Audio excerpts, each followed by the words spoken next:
कुमार प्रशांत जी, आपसे बात करते हुए इनसे मिलिए के लिए गांधी जी के विषय में एक प्रश्न ये है कि उनका जीवन बिल्कुल सरल और सादगी से भरा हुआ था, उसमें कोई भी आडंबर नहीं था और यही वो सबसे अपेक्षित करते थे।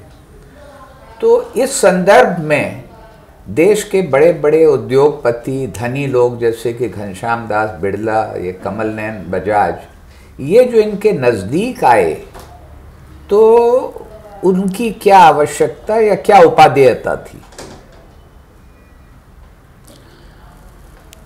ये सवाल ज़्यादातर इसलिए पूछा जाता है ये बताने के लिए कि गांधी जी को भी पूंजीपतियों की ज़रूरत पड़ती थी। ऐसा सवाल अक्सर वही लोग पूछते हैं जो गांधी जी को भी नहीं समझते हैं जी। और उससे भी ज़्यादा अहिंसा की डायनेमिक्स को नहीं समझते हैं जी। गांधी जी की अहिंसा किसी को भी एक्सक्लूड करके नहीं चलती है, नाथूराम गोडसे को भी एक्सक्लूड नहीं करती है। इसलिए पंचगनी में जब नाथूराम गोडसे ने उनके ऊपर हमला किया तो उन्होंने नाथूराम गोडसे को पत्र लिखा कि तुम मेरे पास आकर रहो, मैं देखूं तो कि मुझसे किस बात की नाराज़गी है तुम्हारी। यानी हर आदमी को अपने साथ लेना चाहिए। तो ये घनश्याम दास बिड़ला हों या जमनालाल बजाज हों, ये लोग भी गांधी जी की नज़र में एक आदमी हैं जिनको साथ लेकर चलना है। एक्सीडेंटल है कि नाथूराम गोडसे के हाथ में चाकू था और जमनालाल बजाज के हाथ में या घनश्याम दास बिड़ला के हाथ में नोट था, वो एक एक्सीडेंटल बात है, दोनों लोग साथ में हैं। दूसरी चीज़ ये समझने की है कि पूंजी की एक बहुत बड़ी भूमिका है समाज में। पूरा का पूरा मार्क्सिज्म पूंजी के रोल पर खड़ा है। मार्क्स की तो किताब का नाम ही पूंजी है, दास कैपिटल है। तो पूंजी का क्या रोल होगा समाज में? तो गांधी जी भी इस सवाल से जूझ रहे हैं कि पूंजी चाहिए भी और पूंजी बहुत खतरनाक है, इस दोनों का कैसे इस्तेमाल होना चाहिए।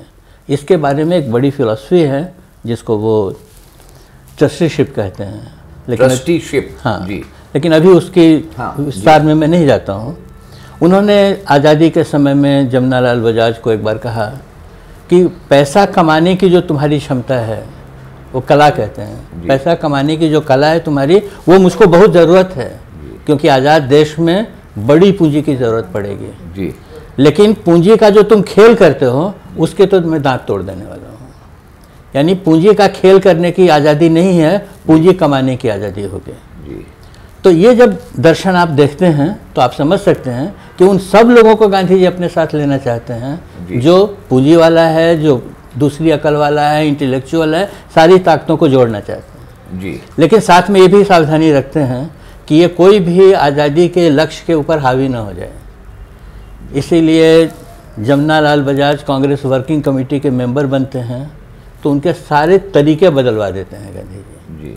उनसे नियम बना लेते हैं कि बजाज परिवार कभी भी मिलों का धंधा नहीं करेगा क्योंकि तुम वर्किंग कमेटी के मेंबर हो, तुम खादी पहनते हो तो तुम मिल कैसे चला सकते हो।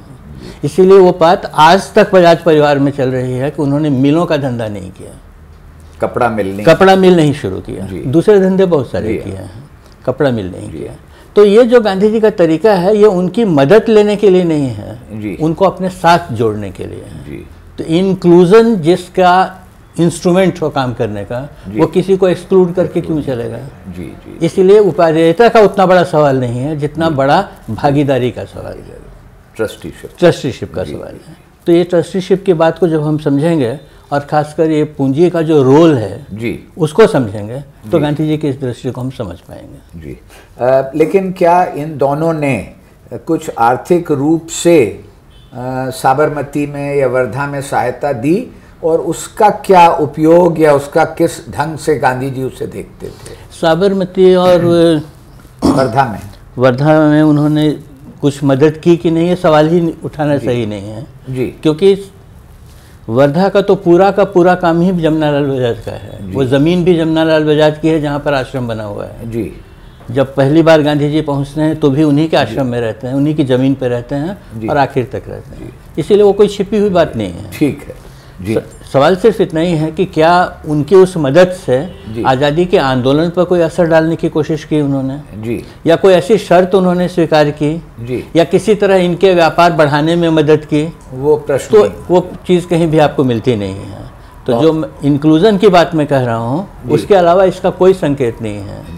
दूसरा है कि उन्होंने अपने अनुशासन में भी इन लोगों को बांधने की कोशिश की। हाँ, जैसा आपने बताया कि तो उस तरह की बहुत सारी चीज़ें हैं जिससे हम ये समझ सकेंगे कि पूंजीपति या पूंजी के साथ गांधी जी का रिलेशन क्या है।